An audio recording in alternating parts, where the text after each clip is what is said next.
സുഭാഷിതം digital ചാനലിലേക്ക് സ്വാഗതം. ഈ ചാനൽ എല്ലാവരും കാണുക. ഈ ചാനലിൻ്റെ മെമ്പർഷിപ്പിനെ കുറിച്ച് നമ്മളിപ്പോൾ ഒരു അനൗൺസ്മെൻറ്റ് പോകുന്നുണ്ട്. അത് ഇന്നലെ കുറച്ച് ആളുകൾ മെമ്പർഷിപ്പ് എടുത്തിട്ടുണ്ട്. നിങ്ങളെല്ലാവരും മെമ്പർഷിപ്പ് എടുക്കണം. കാരണം ഈ ചാനൽ നടത്തിക്കൊണ്ട് പോകുക എന്ന് പറയുന്നത് സാമ്പത്തികമായി കൂടി മെച്ചമായാൽ മാത്രമേ ചാനൽ കൂടുതൽ സമ്പുഷ്ടമായി കൂടുതൽ ആളുകളെ വെച്ച് വളരെ മനോഹരമായി കൊണ്ടുപോകാൻ കഴിയുകയുള്ളൂ. അപ്പോൾ ഈ ചാനലിൻ്റെ നിങ്ങളുടെ സാധാരണ ഒരു ബേസ് മെമ്പർഷിപ്പ് എടുക്കാൻ, സിൽവർ മെമ്പർഷിപ്പ് എടുക്കാൻ 89 രൂപ നിങ്ങൾ അടച്ചാൽ മതി. നിങ്ങൾ ജോയിൻ എന്ന ബട്ടണിൽ ക്ലിക്ക് ചെയ്യുക. വീഡിയോ കാണുമ്പോൾ ജോയിൻ എന്നൊരു ബട്ടണിൽ ക്ലിക്ക് ചെയ്താൽ നിങ്ങൾക്ക് ബേസ് മെമ്പർഷിപ്പ് എടുക്കാൻ 89 രൂപ അടച്ചാൽ മതി. 299 രൂപ അടച്ചാൽ നിങ്ങൾക്ക് ഗോൾഡ് മെമ്പർഷിപ്പ് കിട്ടും. കുറച്ച് സാമ്പത്തികമുള്ളവരാണെങ്കിൽ 1399 രൂപ ദയവായി അടയ്ക്കണം. അടച്ചാൽ ഞങ്ങൾക്ക് ഡയമണ്ട് മെമ്പർഷിപ്പ് നിങ്ങൾക്ക് കിട്ടും. ഇതൊരു മെമ്പർഷിപ്പ് എന്ന് പറയുന്നത് ഒരു അംഗീകാരമായി പരസ്പര ഒരു സ്നേഹത്തിൻ്റെ, ബഹുമാനത്തിൻ്റെ, ഒരു അഭിമാനത്തിൻ്റെ വിഷയമേ വച്ചിരിക്കുന്നതാണ്. സാമ്പത്തികമുള്ളവർ ദയവായി അത് ഞങ്ങളെ സഹകരിക്കുക. അല്ലാത്തവർ ഓൺ ടൈം സംഭാവന അയച്ചു തരുന്നവരുമുണ്ട്. അയച്ചു തരണം. അതുപോലെ തന്നെ പരസ്യങ്ങൾ നൽകണം. പല രൂപത്തിൽ ഈ ചാനലിനെ നിങ്ങൾ കൈപിടിച്ചുയർത്തണം. ഇനി മറ്റൊരു പ്രധാനപ്പെട്ട വിവിധ വിഷയങ്ങളാണ് നമ്മൾ എടുക്കുന്നത്. നമ്മളെ സംബന്ധിച്ചിടത്തോളം പല ആളുകളും പറയുന്നത് എന്തിൻ്റെ ചാനലാണ്. അപ്പം നമ്മൾ പറയാറുണ്ട് ഇതിൽ ആത്മീയതയുണ്ട്, പിന്നെ ഭൗതികതയുണ്ട്, ചരിത്രമുണ്ട്, പരിസ്ഥിതിയുണ്ട്, സംസ്കാരമുണ്ട്, പിന്നെ സർക്കാരുകളുടെ നയപരമായ തീരുമാനങ്ങളെ ചോദ്യം ചെയ്യുന്ന കാര്യങ്ങളുണ്ട്, എന്നാൽ പുതിയ നിർദ്ദേശങ്ങൾ വയ്ക്കുന്ന കാര്യങ്ങളുണ്ട്. പാവപ്പെട്ട ഒരുപാട് ആളുകളുടെ പ്രശ്നങ്ങൾ പരിഹരിക്കുന്നതിന് വേണ്ടിയിട്ടുള്ള നിലപാടെടുക്കുകയും ചെയ്യുന്നു. അങ്ങനെയൊക്കെ നോക്കുമ്പോൾ ഇന്ന് വളരെ വ്യത്യസ്തമായൊരു വിഷയമാണ് അവതരിപ്പിക്കുന്നത്. ആരാണ് ഈ ഭൂമിയിൽ പൂർണ്ണനായി ആർക്കെങ്കിലും കഴിയുമോ ഈ ഭൂമിയിൽ കഴിയാൻ വന്നു പോയിട്ടുണ്ടെങ്കിൽ അത് ദൈവദൂതന്മാരായും ദൈവമായിട്ടൊക്കെ മാറുന്ന ഒരുപാട് ആളുകളെക്കുറിച്ച് നമ്മൾ കേട്ടിട്ടുണ്ട്. ബുദ്ധനെ പോലെയുള്ള, ശ്രീനാരായണ ഗുരുദേവനെ പോലെ, ചട്ടമ്പി സ്വാമികളെ പോലെ, അങ്ങനെയുള്ള സായിബാബയെ പോലെ, അങ്ങനെ ഒരുപാട് ആളുകൾ ഇങ്ങനെ വന്ന് പോകും. അതിൽ പലരെക്കുറിച്ചും പല ആക്ഷേപങ്ങളും കേൾക്കാറുമുണ്ട്. എന്നാൽ ഒരാക്ഷേപമില്ലാതെ പോയ ബുദ്ധനെക്കുറിച്ചൊന്നും അങ്ങനെ ആക്ഷേപമൊന്നും കേട്ടിട്ടില്ല. എന്നാൽ ഞാനിത് ഇത്രയും വിശദമായി പറയാൻ കാരണം മഹാത്മാഗാന്ധിയെക്കുറിച്ച്, അദ്ദേഹത്തിൻ്റെ പേര് തന്നെ മഹാത്മാഗാന്ധി എന്നാണ്. നമ്മുടെ നോട്ടെടുത്താൽ അതിൽ മഹാത്മാഗാന്ധിയുണ്ട്. അതുപോലെ തന്നെ ഇന്ത്യയുടെ രാഷ്ട്രപിതാവാണ്, ലോകത്തിൻ്റെ രാഷ്ട്രപിതാവായും ഐക്യരാഷ്ട്രസഭ അംഗീകരിച്ചിട്ടുണ്ട്. ആ മഹാത്മാഗാന്ധിജിയെക്കുറിച്ച് പ്രൊഫസർ MN കാരശ്ശേരി മാഷ് എൻ്റെ അടുത്ത നല്ല സുഹൃത്താണ്, ജ്യേഷ്ഠ സുഹൃത്താണ്. കേരളത്തിൽ നിന്ന് ജീവിച്ചിരിക്കുന്നതിൽ നിർഭയം കാര്യങ്ങൾ പറയുന്ന സത്യസന്ധതയുള്ള പച്ചയായ ഒരു പച്ച മനുഷ്യനാണ് അദ്ദേഹം. അദ്ദേഹത്തിന് പ്രൊഫസറൊന്നും എനിക്ക് ഒരു വിഷയമല്ല. പ്രൊഫസർമാർക്ക് ഈ നാട്ടിൽ വല്ല കുറവുണ്ടോ? പ്രൊഫസർമാരും എഞ്ചിനീയർമാരും എല്ലാവരും പ്രൊഫഷണലുകൾക്കൊന്നും ഒരു കുറവില്ല. പക്ഷേ MN കാരശ്ശേരി മാഷ് ഒരഭിപ്രായം പറഞ്ഞാൽ അത് നിലപാടുകളുള്ള വളരെ വലിയ വ്യക്തിത്വമാണ്. അദ്ദേഹത്തിൻ്റെ ഒരു വീഡിയോ ഇപ്പോൾ വൈറലാവുന്നത് മാത്രമല്ല, അതിൻ്റെ പോസിറ്റീവ് നെഗറ്റീവുമായി ഒരുപാട് കമൻറ്റുകൾ വരുന്നു.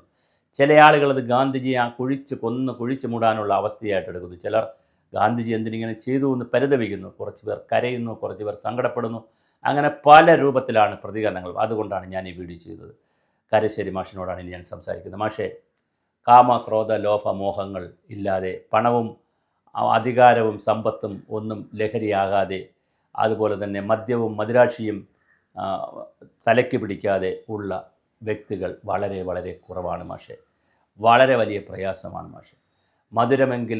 മധുരമെങ്കിലും കഴിച്ച് മധുരത്തോടെങ്കിലും ദൗർബല്യമില്ലാത്ത മനുഷ്യർ വളരെ കുറവാണ്, ഇല്ലെന്ന് തന്നെ പറയാം. വിശ്വാമിത്ര മഹർഷി, ഉർവശി, രംഭ, തിലോത്തമ, മേനക എന്നൊക്കെ പറയുന്ന അപ്സരസുകളിൽ ഒരാൾ വന്ന് ഡാൻസ് ചെയ്തപ്പോൾ വിശ്വാമിത്ര മഹർഷി പോലും കണ്ണ് തുറന്നു പോയി. അത് കണ്ണടച്ചിരിക്കുമ്പോൾ ആരാണ്, മഹർഷിയാണെങ്കിലും സ്ത്രീയാണെന്നൊന്നും അറിഞ്ഞില്ല. ആരോ ഒരു ഗന്ധം വരുന്നു.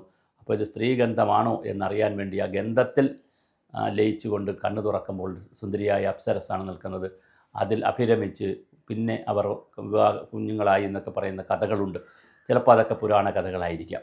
എന്നാൽ പോലും ഒരുപാട് ആളുകൾ, നെഹ്റുവിനെക്കുറിച്ച് നമ്മൾ ഒരുപാട് കഥകൾ കേട്ടിട്ടുണ്ട്. ലോകത്തുള്ള ഒരുപാട് വലിയ വലിയ നേതാക്കളെക്കുറിച്ച് കേട്ടിട്ടുണ്ട്. രാഷ്ട്രപിതാവിനെക്കുറിച്ച് കേട്ടിട്ടുണ്ട്.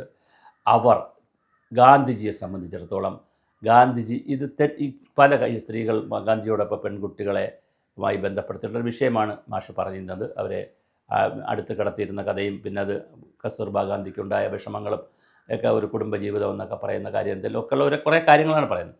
ലൈംഗികമായി ബന്ധപ്പെട്ടിരുന്നു എന്നുള്ളൊരു ആക്ഷേപമില്ല. അതേസമയം നൂഡായി അടുത്ത് കിടത്തിയിരുന്നു, വലതുവശത്തെ കിടത്തിയിരുന്ന് അതിലൊരു സുഖം ഗാന്ധിജി കണ്ടെത്തിയിരുന്നു. ഗാന്ധിജി അതുപോലെ ശരീരം തടവിക്കുമായിരുന്നു. ഇങ്ങനെയുള്ള കുഞ്ഞു കാര്യങ്ങളൊക്കെ ഒരുപാട് ആളുകൾ ഇപ്പോൾ പ്രചരിപ്പിക്കുന്നുണ്ട്, നേരത്തെയും വന്നാറുണ്ട്. ഗാന്ധിജിയെ നമുക്ക് വിമർശിക്കാം. ഗാന്ധിജിയും വിമർശനത്തിന് അതീതനല്ല, കാരശ്ശേരി മാഷുമല്ല, ഡോക്ടർ സുഭാഷ് ചന്ദ്രബോസുമല്ല, ആരും വിമർശനത്തിന് അതീതമല്ല.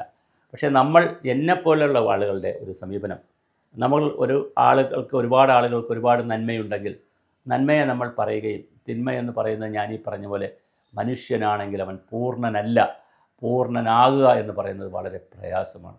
അങ്ങനെ പൂർണ്ണനല്ലാത്തത് കൊണ്ടാണ് ശരിക്കും മതങ്ങളൊക്കെ വരുന്നത്. മതങ്ങൾ പിന്നെ പൗരോഹിത്യക്കാർ മതങ്ങളെ ചീത്തയാക്കി നശിപ്പിച്ചു എന്നുള്ളത് വേറൊരു വിഷയം. പൗരോഹിത്യവർഗം വന്നിട്ട് അവരുടെ അധികാരത്തിൻ്റെയും സമ്പത്തിൻ്റെയും പിടിക്കലിൻ്റെയും കൂട്ടിക്കൊടുക്കലിൻ്റെയും ഒക്കെ പറയുന്ന വേറൊരു തലത്തിലേക്ക് പൗരോഹിത്യവർഗം അതിനെ കൊണ്ടുപോകാൻ ശ്രമിച്ചു. അത് വേറൊരു വിഷയമാണ്. പക്ഷേ സനാതനധർമ്മമായാലും അതുപോലെ തന്നെ ഏത് മതമെടുത്താലും, ഇസ്ലാം മതമെടുത്താലും ക്രിസ്ത്യൻ മതമെടുത്താലും മനുഷ്യനെ കൂടുതൽ മാനവനാക്കുവാനുള്ള, അവൻ്റെ ഈ പറയുന്ന വികാരങ്ങളെയൊക്കെ ഇല്ലാതാക്കി കൂടുതൽ മെച്ചപ്പെടുത്തുവാനുള്ള ഒരുപാട് ശ്രമങ്ങൾ അതിനകത്ത് കാണാം. പക്ഷേ അതിനകത്തും ഒരുപാട് പരിമിതികളുണ്ട്. കാരണം ഇതൊക്കെ എഴുതിയതും കൊണ്ടുവന്നതും മനുഷ്യർ തന്നെയാണ്. അപ്പോൾ സ്വാഭാവികമായിട്ടും അതിനകത്തും പരിമിതികളുണ്ട്. എന്തായാലും നന്മയുള്ളത് നമുക്ക് എടുക്കണം, തിന്മയുള്ളത് നമുക്ക് മാറ്റിവെക്കണം. ഓരോ വ്യക്തികളെക്കുറിച്ചും പറയുമ്പോൾ ആ വ്യക്തിയുടെ നന്മയുള്ള ഭാഗം നമുക്ക് എടുക്കാം, തിന്മയുള്ള ഭാഗത്തെ നമുക്ക് ആൾ ജീവിച്ചിരിക്കുമെങ്കിൽ നമുക്ക് തിരുത്തിക്കാം. മരിച്ചുപോയവരെക്കുറിച്ച് നമുക്ക് ഒന്നും ചെയ്യാൻ കഴിയില്ല. പിന്നെ മറ്റൊരു തിയറി കൂടി മാഷെ ഞാൻ പഠിച്ചിട്ടുണ്ട്, എത്ര കണ്ട് ശരിയാണെന്ന് എനിക്കറിയില്ല. മനുഷ്യജന്മത്തിൽ പുനർജന്മമുണ്ടെന്നും അത് ഞാൻ പഠിച്ചതാണ്, പക്ഷേ എനിക്ക് അതിനകത്ത് അഭിപ്രായമില്ല. പക്ഷേ ഞാൻ പഠിച്ചതാണ്, വായിച്ചതാണ്. പുനർജന്മമുണ്ടെന്നും ജന്മാന്തരങ്ങളായി നമ്മുടെ ദൗർബല്യങ്ങളിൽ പലതും നമ്മൾ കൊണ്ടുവരുമെന്നും നമ്മുടെ നന്മകളിൽ പലതും നമ്മൾ കൊണ്ടുവരുമെന്നും അതൊക്കെ തീർച്ചയായും ഈ ജീവിതത്തിൽ തന്നെ ചെയ്തു തീർക്കേണ്ടി വരുമെന്നുള്ള ഒരു സിദ്ധാന്തവും കിടപ്പുണ്ട്. അങ്ങനെ ഒരുപാട് സിദ്ധാന്തങ്ങൾ നിഗൂഢമായി നമ്മുടെ മുന്നിലുണ്ട് മാഷെ. അപ്പോൾ തീർച്ചയായിട്ടും ഗാന്ധിജിയെക്കുറിച്ച് അങ്ങ് പറഞ്ഞത് അങ്ങയ്ക്ക് എല്ലാവരെയും വിമർശിക്കാം, അങ്ങയെയും മറ്റുള്ളവർക്ക് വിമർശിക്കാം, അല്ലെങ്കിൽ ചൂണ്ടിക്കാണിക്കാം.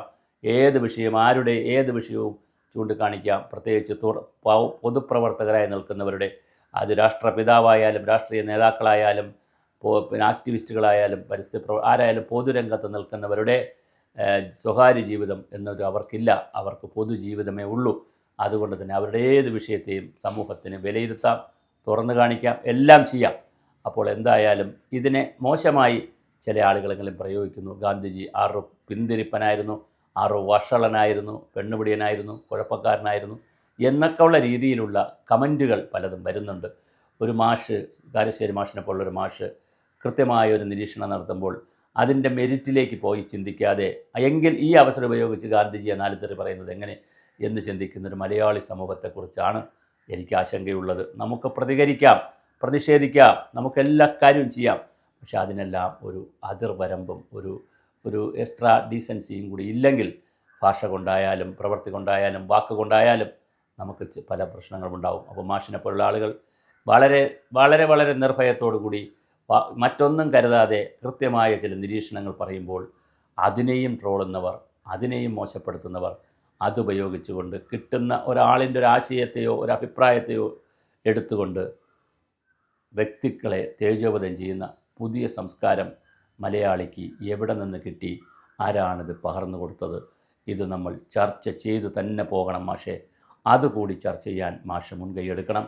ഞങ്ങൾ ഒപ്പമുണ്ട്. തീർച്ചയായും ഇത്തരം വിഷയങ്ങൾ നമുക്ക് ചർച്ചയ്ക്ക് വയ്ക്കുമ്പോൾ മോശം ഭാഗം മാത്രമാണ് ജനങ്ങളെടുത്ത് പ്രചരിപ്പിക്കുകയും ബാക്കിയെല്ലാം എന്ത് നന്മ ചെയ്തിട്ടുണ്ടെങ്കിലും അതൊന്നും ശരിയല്ല എന്ന് പറയുകയും ചെയ്തു.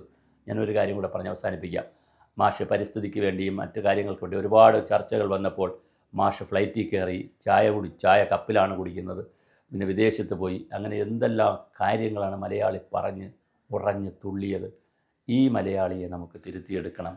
കാരണം സമൂഹം എന്നും മനുഷ്യനിൽ നിന്ന് മാനവനേക്കുള്ള യാത്രയിലാണ്. ആ യാത്രയിൽ നമുക്ക് പരസ്പരം തിരുത്താം, ആവശ്യമായ നിലപാടുകളെടുക്കാം, നടപടികളുമായി മുന്നോട്ട് പോകാം.